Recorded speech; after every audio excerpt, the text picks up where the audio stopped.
Trump has won, and Vance is his deputy on number 2. It's very strange because the media in the US, especially CNN, was going all out saying Kamala Harris will win. And the kind of slanted coverage that I've seen in the US, people talk about Indian media. But this time I saw that US media was far, far more slanted. They had picked positions and they were very forceful about it. Every single day in their discussions, they would say, no, Kamala Harris. And why should Kamala Harris win? Because she's a woman and she's a woman of color. What are our policies? Her policies are that she is not Trump. I want your very, in brief, if you can tell us what happened. Why did Trump win the elections? Yeah, this is, of course, one of our main friends, as which I described in the book, the US, and we have a strong relationship. So it's very important for us to understand the Trump phenomenon and why he prevailed over Kamala Harris, because the next 4 years, at least, the bilateral comprehensive global strategic partnership with the US depends on, understanding and managing Trump, and also the forces that brought him to power. So I think the economy was a major issue, and there was a lot of dissatisfaction among wide cross-section of people. What the Democrats and Kamala Harris did was to play this multiculturalism game, which is to talk about this minority group, that minority group, this ethnic group, that they divided the USA into like 15 tribes. And they thought that, if we can pick on each one of them and appeal to them and to their racial or ethnic identity on the basis of being minorities, then it will be a winning combination. It didn't work out. A lot of minorities actually voted for Trump.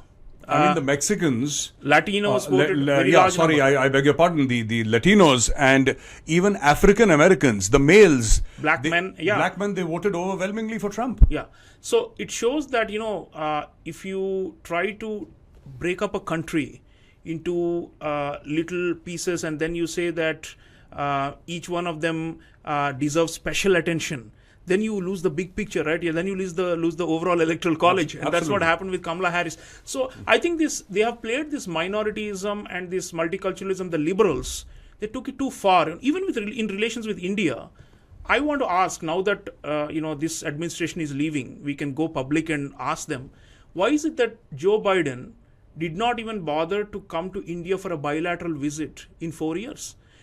He only stepped in India during the G20 summit. And on the side, he had a bilateral with Prime Minister Modi.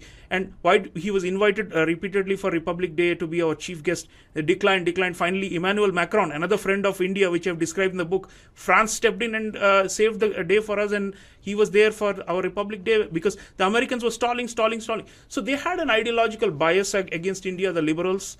And the same thing for which they lost in the domestic. They were also, of course, the US-India relationship was progressing nonetheless, but I would say there was a chance that if Kamala Harris had gotten elected and they continued down this path of judging India through that liberal minorityism and, this whole notion of, India, scrutinizing India for its alleged domestic failures and for human rights, democracy, these sort of things were not helping us with the overall relationship, So I think it's good in many ways that force or that appeal has been rejected overwhelmingly by American voters. American voters are simply saying, the price of gasoline is high, the price of bread and eggs is high, and you are saying there is economic growth, but I'm not able to feel it, So a lot of middle and working class people who historically used to be with the Democrats, they jumped, and this time a lot of them voted for Trump. He got those votes in 2016 also,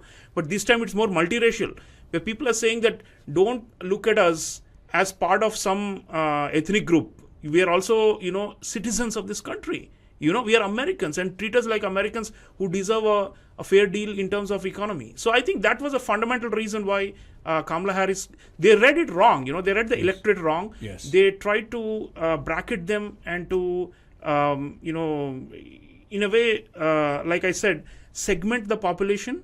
And they had a strategy believing that this group, and if we just add up the math, it will be a winning. It didn't work out that because people are not willing to be boxed into that category.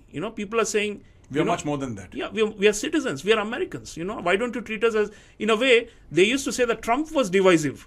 But if you see this election, 2024, the liberals, the Democrats, the machine was playing the division politics, and Trump was actually uniting the country. It's so ironic because they always said Trump is the most divisive, polarizing figure. He's, splitting the country along, whites versus non-whites, this and that. Ultimately, it turned out that the non-whites brought him to power.